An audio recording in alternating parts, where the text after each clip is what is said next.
எப்படியாவது யுத்தத்தில் ஜெயிக்கணும், இந்த லெபனான் வார்லையாவது வெற்றியை பெற்று காட்ட வேண்டும் என்பது அமெரிக்க அதிபருக்கு கொடுத்திருக்கக்கூடிய ஒரு டாஸ்காக பெஞ்சமின் நெத்தன்யாகு திரும்ப திரும்ப சொல்லிக்கொண்டே இருக்கிறார். இதே மாதிரி பனாமா கால்வாயிலையும் பணம் செலுத்திவிட்டு போக வேண்டிய நிலை இருக்கிறது. இந்த சூழல்ல ஹொர்முஸ்ல மட்டும் ஃப்ரீயா போய் வருகிற ஒரு நிலை இருந்தது. அமெரிக்க அதிபர் செஞ்ச இந்த தேவையற்ற ஒரு வேலை காரணமாக இருக்கிறவனை கெடுத்து விட்டு கடைசியில் எல்லா நாட்டையும் காசு கட்டிட்டு போங்கடாங்கிற நிலைமைக்கு தள்ளி விட்டுட்டாரு. இது உலகத்திற்கே பெரிய தலையீடியாக மாறி இருக்கிறது. அந்த சொல்லுவாங்கல்ல, நீ புடுங்கின ஆணி எல்லாமே தேவையில்லாத ஆணின்னு, அந்த மாதிரி ஒரு வேலையை அமெரிக்க அதிபர் டொனால்ட் ட்ரம்ப் பண்ணிட்டாரு. இதை தாண்டி 2 மில்லியன் அமெரிக்க டாலர், 20 லட்சம் அமெரிக்க டாலர்கள் சீனாவினுடைய நாணயத்தில் எவ்வளவு வருமோ அந்த சீனா கரன்சில தான் அவங்க ஈரானுக்கு கொடுக்கணும். ஈரான் அமெரிக்காவினுடைய கண்ணுக்குள்ள விரலை விட்டு ஆட்டியது மட்டுமில்லாம அதனால ஏற்பட்ட புண்ணுக்கு மேல கோலை வச்சு ஆட்டிக்கிட்டு இருக்கிறாங்க. இந்த மாதிரியான ஒரு வார்த்தையை அவர் பயன்படுத்தி இருக்கிறார்.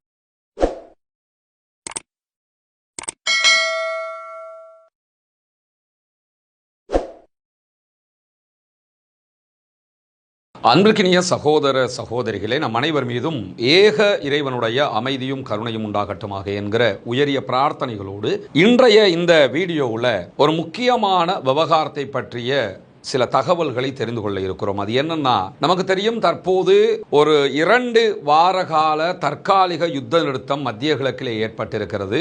ஈரான் மீதான அமெரிக்க தாக்குதல்கள் நிறுத்தப்பட்டு ஈரானும் அமெரிக்காவினுடைய நிலைகள் மீதான தாக்குதல்களை நிறுத்தி 2 வார காலத்திற்கு இந்த யுத்த நிறுத்தம் தொடரும் என்கிற செய்திகள் வெளியாகி இருக்கக்கூடிய சூழல்ல நேற்று இரவு பின்னேரங்களுக்கு பிறகு ஈரான் வெளியிட்டிருந்த ஒரு மிக கடுமையான அறிவிப்பு என்னன்னா, லெபனான் மீதான தாக்குதல்களை இஸ்ரேல் நிறுத்தவில்லை என்று சொன்னால் சமாதானம் என்கிற இடத்திலிருந்து நாங்கள் பின்னோக்கி சென்று விடுவோம், யுத்த நிறுத்தத்துக்கு நாங்கள் வரமாட்டோம் அப்படின்னு சொல்லியிருந்தாங்க. காரணம் என்னன்னு கேட்டால், யுத்த நிறுத்தத்தில் ஈரானும் லெபனானும் ஒன்றிணைந்து செயல்படும் என்று ஈரான் சொல்லுகிறது. ஆனால் லெபனானை இதில் இன்க்ளூட் பண்ண முடியாது என்று இஸ்ரேல் சொல்லிக் கொண்டிருக்கக்கூடிய சூழல்ல நேற்றைய இரவு நேரங்களில் ஒரு மிட் நைட்டுக்கு பிறகு அமெரிக்க அதிபர் டொனால்ட் ட்ரம்ப் வெளியிட்டிருக்கக்கூடிய அறிவிப்பில் என்ன சொன்னாருன்னா, லெபனானை இந்த ஒப்பந்தத்தில் நாங்கள் இன்க்ளூட் பண்ண மாட்டோம்னு சொல்லியிருந்தார். இதுக்கான காரணம் என்னன்னா, இந்த யுத்தமே முழுவதுமாக இஸ்ரேலுடைய நலன்களை சுற்றித்தான் இருக்கிறது. அரபு நாடுகள் எக்கேடு கட்டு போனாலும் அமெரிக்காவுக்கு பிரச்சனை இல்லை, என்ன சொன்னாலும் அரபு நாட்டுக்காரன் நமக்கு காசு தர போறான்ங்கிற நம்பிக்கை அவங்களுக்கு இருக்குது. ஆனால் எப்படியும் இஸ்ரேலை பாதுகாக்க வேண்டும் என்பதுதான் அவர்களுடைய தேவையாக இருக்கிற காரணத்தினால தற்போது இஸ்ரேலுடைய ஆட்சி அதிகாரம் பெஞ்சமின் நெத்தன்யாகு இடத்தில் இருக்குது. காசாவில் அவர்கள் தோல்வி அடைந்திருக்கிறார்கள். காசாவை வைத்து தேர்தல் பிரச்சாரம் செய்யவும் முடியாது, அவரால் தேர்தலில் ஜெயிக்க முடியாது. ஜெயிக்க முடியாவிட்டால் அவருடைய ஊழல் விசாரணைகள் காரணமாக தோல்விக்கு பிறகு அவர் சிறை கம்பிகளை எண்ண வேண்டி வரும். இதையெல்லாம் கருத்தில் கொண்டு எப்படியாவது யுத்தத்தில் ஜெயிக்கணும், இந்த லெபனான் வார்லையாவது வெற்றியை பெற்று காட்ட வேண்டும் என்பது அமெரிக்க அதிபருக்கு கொடுத்திருக்கக்கூடிய ஒரு டாஸ்காக பெஞ்சமின் நெத்தன்யாகு திரும்ப திரும்ப சொல்லிக்கொண்டே இருக்கிறார். அமெரிக்கா அதற்கு சப்போர்ட் பண்ண வேண்டிய தேவையும் இருக்கிறது. எது எப்படி போனாலும் இதுவரை நடத்தப்பட்டு வருகிற லெபனான் மீதான தாக்குதல்களில் இந்த நிமிடம் வரைக்கும் 1 தொடக்கம் 3 கிலோமீட்டர் வரைக்கும் தான் லெபனானுடைய எல்லைகளுக்குள்ள இஸ்ரேலிய ஆக்கிரமிப்பு ராணுவம் போயிருக்கிறது என்கிற தகவல்களை இஸ்ரேலுடைய ராணுவமே சொல்லிக் கொண்டிருக்கிறது. ஆனால் அவங்க 30 கிலோமீட்டர் வரைக்கும் நாங்கள் பிடிக்கணும் என்கிற டாஸ்கில் இருக்கிறாங்க. ஆனால் பெகா பள்ளத்தாக்குகளை தாண்டி அவர்களுக்கு அந்த கிரவுண்டு தரைப்படை தாக்குதல்களை முன்னுக்கு கொண்டு போக முடியாமல் இருக்கிறது. காரணம் என்னன்னா, லெபனானுடைய ஹிஸ்புல்லாக்களுடைய தரைப்படை பிரிவுகள் மிக உச்சகட்டமான பதிலடியை அவர்களுக்கு நேருக்கு நேராக கொடுத்து கொண்டிருக்கிறார்கள். இப்படியான ஒரு சூழல்ல நிர்கதியில் நிற்கக்கூடிய இஸ்ரேல் வான்வழி தாக்குதல்களை லெபனானுடைய பல பகுதிகள் மீதும் நடத்தி கொண்டிருக்கிறார்கள். நேற்றைய தினம் வெறும் 10 நிமிடங்களுக்குள்ளாக 160 பாரிய குண்டுகளை லெபனானுடைய பல பகுதிகள் மேலேயும் அவங்க போட்டு 300க்கும் மேற்பட்ட அப்பாவிகளை கொன்று குவித்திருக்கிறார்கள். இதற்கு இன்றைக்கு ஐநா உள்ளிட்ட பல நிறுவனங்களும் கண்டனங்களை தெரிவித்திருப்பதையும் நம்ம பார்க்க முடியும். நம்மளை பொறுத்தவரையில் எந்த ஒரு அப்பாவியும் எந்த நேரத்திலும் எங்கும் எதற்காகவும் கொல்லப்படக்கூடாது. அது லெபனானை சேர்ந்தவர்களாக இருந்தாலும் சரி, ஈராக்கை சேர்ந்தவர்களாக இருந்தாலும் சரி, ஈரானியர்களாக இருந்தாலும் சரி, உக்ரைனியர்களாக இருந்தாலும் சரி, யாரும் அப்பாவிகளை கொள்வதற்கு யாரும் யாருமே அனுமதிக்க முடியாது என்கிற அழுத்தமான நிலையில் நாம் அத்தனை பேரும் இருக்க வேண்டும். அதுதான் ஜனநாயகம், அதுதான் மனிதநேயம், அதுதான் யதார்த்தமும் கூட. இந்த இடத்துல லெபனான் மீதான தாக்குதல்களை தன்னுடைய சுய வாழ்க்கைக்காக, தன்னுடைய அரசியலுக்காக பெஞ்சமின் நெதன்யாகு தொடர்ந்து பயன்படுத்திக் கொள்கிறார் என்கிற நிலையில தான் இந்த யுத்த நிறுத்த பேச்சுவார்த்தைகள் நாளைய தினம் வெள்ளிக்கிழமை இஸ்லாமாபாத்தில் பாகிஸ்தான் தலைநகரில் நடைபெற இருக்கிறது. இந்த பேச்சுவார்த்தைகள் எவ்வளவு தூரம் சாத்தியப்படும் என்கிற கேள்விகளும் இருக்கிறது. ஏன்னா இன்றைக்கோ நாளைக்கோ ஹொர்முஸ் நீர்நிலையை 2 வார காலத்திற்கு திறப்பதாக ஈரான் அறிவித்திருக்கிறது. நாளைய தினம் பேச்சுவார்த்தை அன்சக்சஸ் என்று சொன்னால் கண்டிப்பாக அவங்க திறக்க போறது இல்லை. ஏன்னா இந்த யுத்தத்தில் சொன்ன எந்த இலக்கையுமே அமெரிக்காவோ இஸ்ரேலோ ஈரானுக்குள் அடையவில்லை. ஆட்சியை மாற்றுவோம் என்றார்கள், மாற்ற முடியவில்லை. ஆட்சியை பிடிப்போம் என்றார்கள், பிடிக்க முடியவில்லை. ஏவுகணைகளுடைய பலத்தை பலவீனப்படுத்துவோம் என்றார்கள், அதை அவர்களால் செய்ய முடியவில்லை. ஈரானுக்குள் இருக்கிற செறிவூட்டப்பட்ட யுரேனியத்தை கைப்பற்றுவோம் என்றார்கள், அதை அவர்களால் செய்ய முடியவில்லை. மொத்தத்தில் எதையுமே செய்ய முடியாம ஒரு யுத்தத்தில் ஜெயிச்சிட்டாங்கன்னு சொன்னால் அந்த நாட்டையே கைப்பற்றி இருப்பாங்க.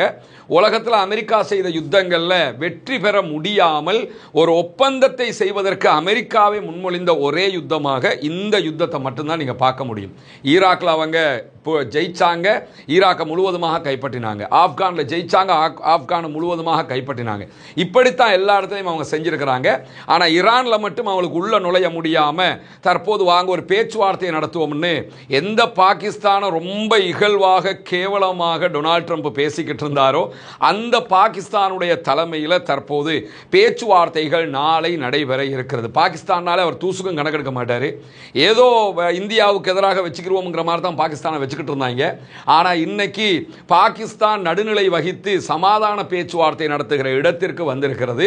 குறிப்பாக இந்தியா பாகிஸ்தான் வார் நடந்த நேரத்தில் எல்லாம் அமெரிக்க அதிபர் எப்படி நடந்து கொண்டாருங்கிறதெல்லாம் தெரியும். நான் சொன்னா நீங்க யுத்தத்தை நிறுத்தணும் என்கிற அளவுக்கு அவருடைய பேச்சு நடைகள் எல்லாம் இருந்த நிலையில் இப்பொழுது பாகிஸ்தான் சொல்லி எப்படியாவது ஈரான் ஒரு வழிக்கு கொண்டு வாங்க என்று கெஞ்சுகிற நிலைக்கு அமெரிக்கா தள்ளப்பட்டிருக்கிறது.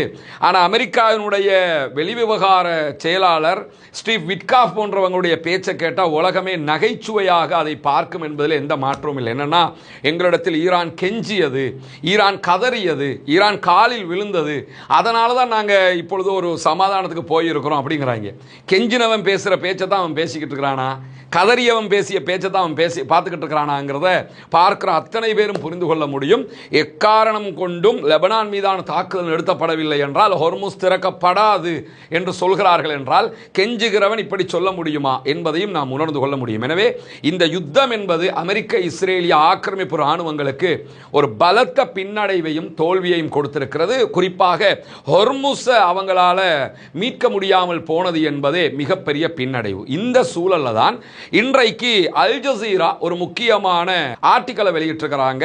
அந்த ஆர்டிக்கல் இந்த ஹொர்முஸ்ல அடுத்த கட்டம் எப்படி இருக்க போகிறது என்பதை பேசும் விதமாக அமைந்திருக்கிறது. குறிப்பாக ஹொர்முஸ் நீர்நிலையில் பயணிக்கக்கூடிய கப்பல்கள் விவகாரத்தில் இனிமேல் ஒரு சுங்கச்சாவடி, ஒரு டோல்கேட்டை அமைக்க போறோம்னு ஆல்ரெடி ஈரான் அறிவிச்சு டோல்கேட்டை போட்டுட்டாங்க. டோல்கேட் போட்டாங்கன்னா கடலுக்குள்ள டோல்கேட் இருக்காது.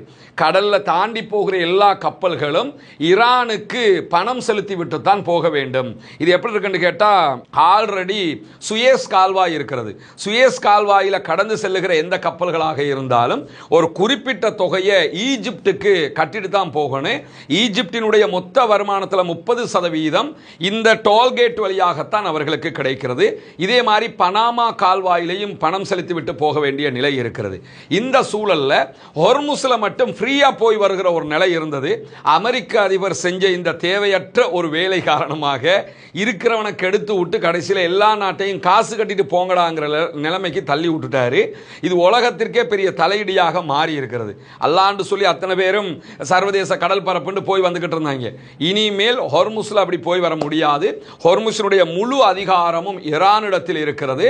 ஈரான் வருகிற வருமானத்தில் ஒரு பாதியை ஓமானுக்கு கொடுப்போம் அப்படின்னு சொல்லியிருக்கிறாங்க. அது ஓமான் நட்பு நாடுங்கிறதுனால சொல்லியிருக்கிறாங்களே தவிர, இல்லைன்னா அதை கூட தரமாட்டோம்னு சொல்லியிருப்பாங்க.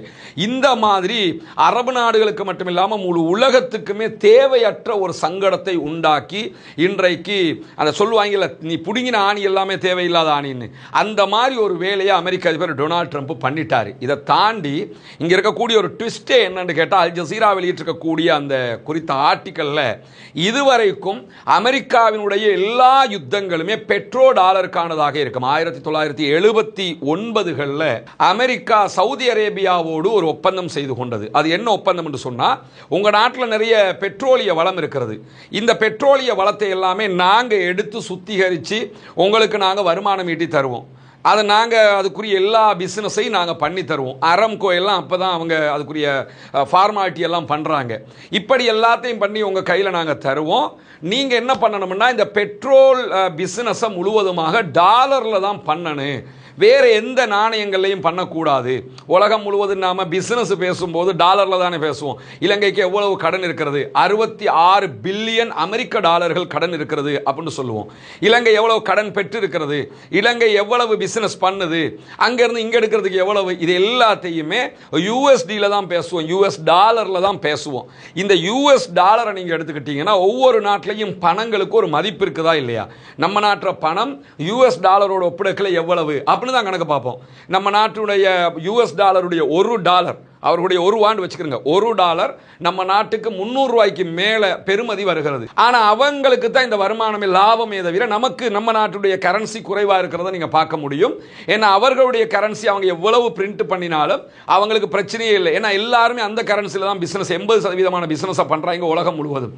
அப்படி இருக்கிறதுனால டாலருக்குரிய மதிப்பு எப்பொழுதும் இருக்கிறது. குறிப்பாக அரபு நாடுகள் இந்த பெட்ரோல் பிஸ்னஸை முழுவதும் டாலரில் பண்ணுறதுனால அமெரிக்காவினுடைய டாலருடைய மதிப்பு எப்பொழுதுமே இறங்காமலே இருக்கும். அதுலயும் குறிப்பாக துபாய் மாதிரி நாடுகள் எடுத்துக்கிட்டீங்கன்னா, யுஏஇல எடுத்துக்கிட்டீங்கன்னா டாலர் ஏற்ற இறக்கமே இருக்காது. மற்ற அரபு நாடுகளையாவது டாலருடைய ஏற்ற இறக்கம் இருக்கும், துபாயில ஏற்ற இறக்கமே இருக்காது. பெர்மனண்டா என்ன ரேட் இருக்குதோ அந்த ரேட்டே தான் இருக்கும். அதுக்கான காரணங்கள் எல்லாம் என்னன்னு கேட்டா, துபாய் ஆல்ரெடி அமெரிக்காவோடு இந்த ஒப்பந்தங்களை செய்து வைத்திருக்கிறார்கள். இப்படியான சூழல்ல பெட்ரோ டாலருக்கான ஒரு போட்டி 1979களிலேயே உருவாக்கப்படுகிறது.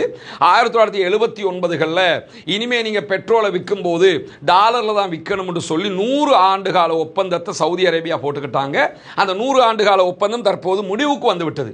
இப்ப சவுதி நினைச்சாங்கன்னா எந்த நாட்டு கரன்சிலையும் பிசினஸ் பண்ண முடியும், ஆனா இதுவரைக்கும் அவங்க டாலர்ல தான் பண்ணிக்கிட்டு இருக்காங்க என்பது வேற விஷயம். ஆனா அவங்களுக்கு முடியும் நினைச்சாங்கன்னா, நாங்க இனிமே டாலர்ல பண்ண மாட்டோம், யுவான்ல பண்றோம், இல்லனா ரூபில்ல பண்றோம், இல்லனா இந்தியாவோட ருபீஸ்ல பண்றோம், இல்லனா ஜப்பான் கரன்சில பண்றோம்னு சொல்லி அவங்க முடிவெடுக்க முடியும். ஆனா அந்த முடிவுகளை அவங்க இதுவரைக்கும் எடுக்கல. எடுத்தாங்கன்னா அது அமெரிக்காவுக்கு மிகப்பெரிய பின்னடைவாக மாறும். இப்ப நடக்கக்கூடிய இந்த யுத்தம், நடந்த யுத்தம் எல்லாத்தையுமே நீங்க எடுத்துக்கிட்டீங்கன்னா, ஈராக் மீதான வார், ஆப்கான் மீது, உலகத்துல எந்த நாட்டு மேல வார் தொடுத்தாலும் அதற்கு பின்னணியாக இந்த பெட்ரோ டாலர் இருக்கும். இந்த டாலரை கையில வச்சுக்கிறது அமெரிக்காவுடைய மிகப்பெரிய முக்கியத்துவமாகவே இருக்கும். உலகம் முழுக்க டாலர்ல பிசினஸ் பண்ணினா தான் அவனுக்கு லாபம் ஈட்ட முடியும், அவன் அந்த இடத்தை தக்க வச்சுக்கிற முடியும். இந்த இடத்தை தான் தற்போது சீனாவும் ஈரானும் மிக கவனமாக கையாண்டு கொண்டிருக்கின்றன என்பதுதான் அல் ஜசீரா வெளியிட்டிருக்கக்கூடிய குறித்த ஆர்டிகளுடைய சாராம்சம். அவங்க என்ன பண்றாங்கன்னா, இனிமேல் ஹொர்முஸ் வழியாக பயணிக்கக்கூடிய கப்பல்கள், எங்களுக்கு ஒரு கப்பல் 2 மில்லியன் அமெரிக்க டாலர்கள் பணம் செலுத்த வேண்டும் அப்படிங்கிறது அவர்களுடைய டோல்கேட் ஃபீஸாக இருக்கிறது. கிட்டத்தட்ட 20 லட்சம் அமெரிக்க டாலர்கள் என்று அவங்க நிர்ணயிச்சாலும் இந்த 20 லட்சம் அமெரிக்க டாலர்களை யுவான்ல தான் அவங்க செலுத்தணும், சீனாவினுடைய கரன்சியில செலுத்தணும். புரிஞ்சு கொள்றதுக்காக தான் நான் உங்களுக்கு சொல்றேன். 2 மில்லியன் அமெரிக்க டாலர், 20 லட்சம் அமெரிக்க டாலர்கள் சீனாவினுடைய நாணயத்தில் எவ்வளவு வருமோ அந்த சீனா கரன்சில தான் அவங்க ஈரானுக்கு கொடுக்கணும், டாலர்ல கொடுக்க கூடாது. எல்லாரும் டாலர்ல தாங்கன்னு தான் நினைப்போம். ஆனா ஈரான் என்ன சொல்றாங்கன்னா, இனிமே எங்களுக்கு நீங்க டாலர்ல பணம் தரக்கூடாது, உங்க டாலரை சீனாவுல கொடுத்து எங்கேயாவது கொடுத்து சீனா காசை வாங்கி அந்த சீனாவினுடைய பெருமதி 2 மில்லியனுக்கு 5 மில்லியன் வந்தாலும் 6 மில்லியன் வந்தாலும் அந்த பணத்தை தான் நீங்க எனக்கு கப்பலுக்காக கட்டணும் அப்படிங்கிறாங்க. இது எதுக்காக செய்யறாங்கன்னு சொல்லி சொன்னா, இந்த பெட்ரோ டாலர்ங்கிற இடத்துக்கு பெட்ரோ யுவான் என்பதை கொண்டு வந்து நிறுத்துவதற்காக செய்வதற்காக சீனாவும் ஈரானும் செய்யக்கூடிய ஒரு முக்கியமான வேலையாக இருக்கு. 2021 25 ஆண்டு கால ஒப்பந்தம் ஒன்றை ஆல்ரெடி சீனாவும் ஈரானும் செய்து கொண்டிருக்கிறாங்க. இனிமே நம்ம யுவான்ல தான் பிசினஸ் பண்றது, சீனாவினுடைய கரன்சில தான் பிசினஸ் பண்றது. அது மிகப்பெரிய லாபம் ஈரானுக்கு. ஏன்னு கேட்டா ஈரானுடைய 80% பெட்ரோலை சீனா தான் வாங்குறாங்க. இந்த காலகட்டத்தில் கூட இவ்வளவு பெரிய யுத்தம் நடந்த நேரத்தில் கூட முதல் 2 வாரங்களுக்குள்ளாக 13 மில்லியன் பேரல்கள் பெட்ரோல் ஈரான்ல இருந்து சீனாவுக்கு கொண்டு செல்லப்பட்டிருக்கிறது. சீனாவினுடைய எந்த கப்பலையும் அமெரிக்காவால் தடுக்கவும் முடியாது. ஹொர்முஸ்ல எந்த கப்பலையும் போக விடாத ஈரான் சீனாவுக்கான அனுமதியை தாராளமாக கொடுத்திருந்தாங்க. இதை தாண்டி எந்தெந்த நாடெல்லாம் ஹொர்முஸ் வழியாக அனுமதிக்கப்பட்டதோ அந்த நாடுகள் பெரும்பாலும் அமெரிக்க டாலர்ல பணம் செலுத்துவதற்கு பதிலாக சீனாவின் யுவான்ல தான் செலுத்தி இருக்கிறாங்க என்கிற செய்திகள் வெளியாகி இருக்கிறது. எனவே பெட்ரோ டாலருக்கு பதிலாக பெட்ரோ யுவான் என்கிற இடத்திற்கு வருவதற்கு முயற்சி பண்ணுகிறது சீனா. ஆனால் லேசாக நடந்துடும் நினைச்சிடாதீங்க. ஏன்னா 2023 கணிப்பீட்டின்படி கிட்டத்தட்ட உலகத்தில் 60% பிசினஸ் முழுவதுமாக எல்லா ஒட்டுமொத்தமான பிசினஸ் டாலர்ல நடைபெறுகிறது. இந்த யுவான் எடுத்துக்கிட்டோம்னா வெறும் 2% பிசினஸ் தான் யுவான்ல நடைபெறுகிறது. ஆனா இனிமே இந்த பெட்ரோல் விவகாரம் தற்போது சூடுபிடித்திருக்கக்கூடிய காரணத்தினால யுவானுடைய பயன்பாடுகள் அதிகரிப்பதற்கான வாய்ப்பு இருக்கிறது.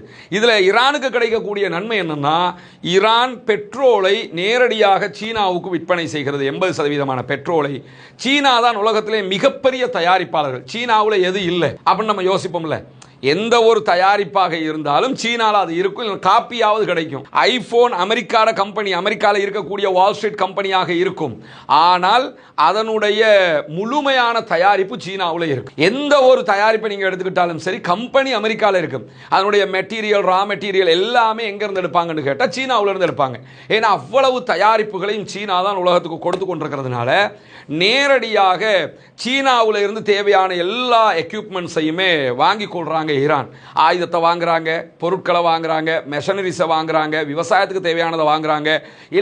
எதெல்லாம் தேவையோ அது ஒரு ஊக்காக இருந்தாலும் எல்லாத்தையுமே அவங்க சீனாவில் இருந்து எடுத்துடுறாங்க. எனவே அவங்களுக்கு இந்த பொருளாதார தடையெல்லாம் இதுவரைக்கும் பிரச்சனையாகவும் இல்லை. இனிமேல் தடை விதிக்கப்பட்டிருந்தாலும் அது பிரச்சனையாக போறதில்லை. ஏன்னா ஹொர்முஸ்ல காசு கொடுக்கிறவங்க சீனாவினுடைய யுவான்ல கொடுக்கும்போது அந்த யுவான்லயே நேரடியாக மேலதிகமான பிசினஸ் ஈரான் சீனாவிடத்தில் பண்ணிக்கொள்ள போறாங்க. அதனால அவங்களுக்கு எந்த பிரச்சனையும் இல்லை. இந்தியாவுக்கு பெட்ரோல் தேவை, ஆனால் இந்தியாவிலிருந்து எதையாவது வாங்கணுங்கிற தேவை ஈரானுக்கு கிடையாது. ஸ்ரீலங்காவுக்கு பெட்ரோல் தேவை, ஆனால் ஸ்ரீலங்காவிலிருந்து எதையாவது எடுக்கணுங்கிற கட்டாயம் ஈரானுக்கு கிடையாது. ஸ்ரீலங்கால இருந்து தேயிலை எடுப்பதற்கு வாய்ப்பு இருக்கிறது. தேயிலைங்கிறது அத்தியாவசியமான பொருள் கிடையாது. இல்ல அத்தியாவசிய பொருளாக இருந்தால் தான் செத்துருவோமேங்கிற ஒரு நிலை வரும். எனவே எல்லாமே அவங்களுக்கு, ஈவன் தேயிலை கூட அவங்களுக்கு சீனாவிலிருந்து இறக்குமதி செஞ்சிடலாம். எல்லாமே சீனாவிலிருந்து கிடைக்கிறதுனால தான் தற்போது டொனால்ட் ட்ரம்பினுடைய இந்த அறப்படிச்ச வேலையினால, திமிரு பிடிச்ச வேலையினால, அவருக்கு வந்து இந்த ஆணவத்தினால ஏற்பட்டிருக்கக்கூடிய விளைவு இனிமேல் பெட்ரோ டாலருக்கு பதிலாக பெட்ரோ யுவானை பயன்படுத்த ஆரம்பித்திருக்கிறது ஈரான். எனவே ஈரான் யுத்தத்தில் தோத்து இருந்தாங்கன்னா இந்த முடிவுக்கெல்லாம் போவாங்களா? சாதாரணமாக சிந்திச்சு முடிவு எடுத்துக்கிறீங்க. ஒரு யுத்தத்தில் தோல்வியுற்ற நாடாக இருந்தா இப்படி கண்டிஷன் போட முடியுமா? இப்படித்தான் நீங்க பிசினஸ் பண்ணணும்னு சொல்ல முடியுமா? எனவே எவ்வளவு பெரிய அபாரமான வெற்றியாக இருந்திருந்தால் ஈரான் இந்த நிலைக்கு போயிருப்பாங்கங்கிறதையும் நம்ம புரிந்து கொள்ள வேண்டி இருக்கிறது. இந்த யுத்தத்துக்கு பிறகான சீன ஈரானிய கூட்டும் இந்த யுவான்ல பிசினஸ் பண்றது, இது தொடர்பாக ஹார்வர்ட் யூனிவர்சிட்டியினுடைய பொருளாதார பேராசிரியரும் IMF சர்வதேச நாணய நிதியத்தினுடைய முன்னாள் தலைமை பொருளாதார நிபுணருமாக செயல்பட்ட கென்னத் ரொகாஃப் என்பவருடைய கருத்துக்களை அல் ஜசீரா குறித்த ஆர்டிக்கல்ல ஒரு முக்கியமான பார்ட்டாக சேர்த்திருக்கிறாங்க. அவர் ஈரானுடைய இந்த வெற்றியையும், அமெரிக்காவினுடைய மூலோபாய தோல்வியையும், சீனாவினுடைய ராஜதந்திரத்தையும் மிக அழகாக சொல்லி காட்டியிருக்கிறார். அவர் என்ன சொல்றாருன்னா, ஈரான் அமெரிக்காவினுடைய கண்ணுக்குள்ள விரலை விட்டு ஆட்டியது மட்டுமில்லாம அதனால ஏற்பட்ட புண்ணுக்கு மேல கோலை வச்சு ஆட்டிக்கிட்டு இருக்கிறாங்க. இந்த மாதிரியான ஒரு வார்த்தையை அவர் பயன்படுத்தி இருக்கிறார். அதாவது அவன் கண்ணுக்குள்ள விரல விட்டு ஆட்டிட்டான், அதுல புண்ணு வந்துருச்சு, அதுக்குள்ள இப்ப கோலை விட்டு ஆட்டிக்கிட்டு இருக்கிறான். அந்த அளவுக்கு அமெரிக்கா இதிலே பின்னடைவை சந்தித்திருக்கிறது என்பதுதான் இன்றைக்கு ஹார்வர்ட் பல்கலைக்கழகத்தினுடைய தலைமை பேராசிரியர் பொருளாதார நிபுணர் கென்னத் அவர்களுடைய வார்த்தையை அல் ஜசீரா சுட்டி காட்டுறதை நீங்க பார்க்க முடியும். அதே மாதிரி பிரிட்டிஷினுடைய கீழ் பல்கலைக்கழகத்தினுடைய சர்வதேச உறவுகளுக்கான பேராசிரியர் சொல்லக்கூடிய செய்தியையும் அல் ஜசீரா சுட்டிக்காட்டுகிறது. அமெரிக்காவினுடைய நிதி ஆதிக்கத்திற்கு சவால் விடுவதையும் டாலர் அதே போன்று பெட்ரோ டாலர்களுடைய முக்கியத்துவத்தையும் ஈரான் மிக தெளிவாக புரிந்து கொண்டிருக்கிறது. அதனாலதான் அவர்கள் இந்த முடிவுக்கு வந்திருக்கிறார்கள் என்கிறார் குறித்த பேராசிரியர் அவர்கள். இப்படி உலகத்தில் இருக்கக்கூடிய பொருளாதாரம் தொடர்பான மிக முக்கியமான பல நிபுணர்களும் சொல்லக்கூடிய கருத்துக்களும் ஈரான் இந்த யுத்தத்தில் எப்படி மூலோபாய ரீதியாக வெற்றி பெற்றிருக்கிறது என்பதை காட்டுகிறது. பொறுத்திருந்து பார்ப்போம் அடுத்தடுத்து என்னவெல்லாம் நடக்கப் போகிறது என்பதை. நாளைய தினம் பாகிஸ்தான் தலைநகர் இஸ்லாமாபாத்திலே நடைபெறக்கூடிய பேச்சுவார்த்தைகள் தொடர்பான செய்திகளை உடனுக்குடன் உங்களுக்கு கொண்டு வந்து தருவதற்கு தயாராக இருக்கிறோம். இணைந்திருங்கள் ரஸ்மின் மைசி நியூஸ் மற்றும் ரஸ்மின் டாக்ஸ் ஆகிய 2 சேனல்களோடும். ஆக்கிரமிப்புகள் ஓய்ந்து மத்திய கிழக்கிலும் முழு உலகிலும் அமைதி திரும்ப வேண்டும் என்கிற உயரிய பிரார்த்தனைகளோடு ஆக்கிரமிப்பாளர்களுக்கு எதிராக தொடர்ந்தும் ஜனநாயக ரீதியாக குரல் எழுப்புவோமாக. வாஹிர் தஅவானா அல்ஹம்துலில்லாஹி ரப்பில் ஆலமீன்.